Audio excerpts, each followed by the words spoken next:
متاثرہ خاتون کی طرف سے ایک درخواست پر سماعت کے دوران دیا۔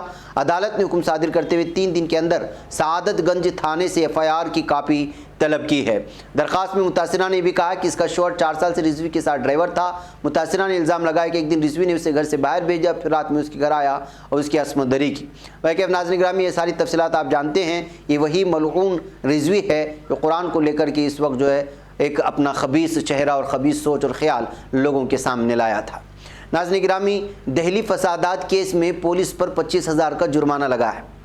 اچھمبے والی خبر تو ہوگی، لیکن اس طرح ہوا ہے۔ گزشتہ سال شمالی مشرقی دہلی میں ہوئے تشدد سے جڑے ایک معاملے میں دہلی ہائی کورٹ نے پولیس پر 25,000 روپے کا جرمانہ عائد کیا۔ ہائی کورٹ نے پولیس کو گونڈا رہائشی کی اپیل پر کیس درج کرنے کو کہا تھا۔ اس شخص نے کہا تھا کہ فسادات کے دوران اس کی آنکھ میں گولی لگی تھی۔ دہلی پولیس نے FIR رجسٹر کرنے کے حکم کی مخالفت کی تھی۔ ہائی کورٹ نے بدھ کے روز اس معاملے میں دہلی پولیس پر سخت تبصرہ بھی کیا۔ ہائی کورٹ نے کہا کہ ایسا معلوم ہوتا ہے کہ پولیس نے ایک علیحدہ FIR میں ملزمین کے بچنے کے لیے راستہ بنایا، اور تکلیف دہ بات یہ ہے کہ پولیس افسران اپنی جانچ کے دوران آئینی فرائض ادا کرنے میں فیل ہو گئے ہیں۔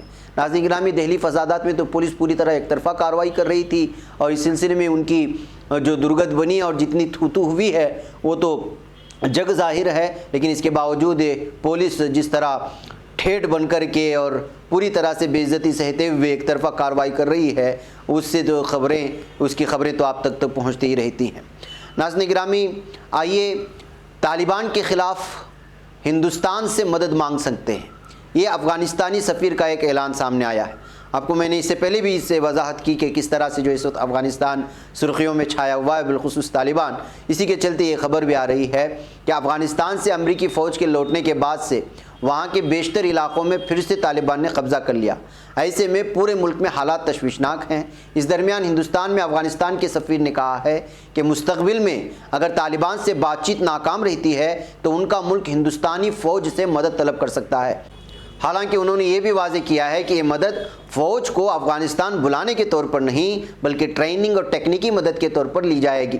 اس وقت طالبان نے افغانستان کے بیشتر علاقوں پر ناظرین گرامی قبضہ کر چکے ہیں، اور یہ خبریں میں لگاتار آپ لوگوں کے سامنے دے رہا ہوں۔ ایسے میں حکومت طالبان کے نمائندوں کے درمیان بات چیت بھی چل رہی ہے۔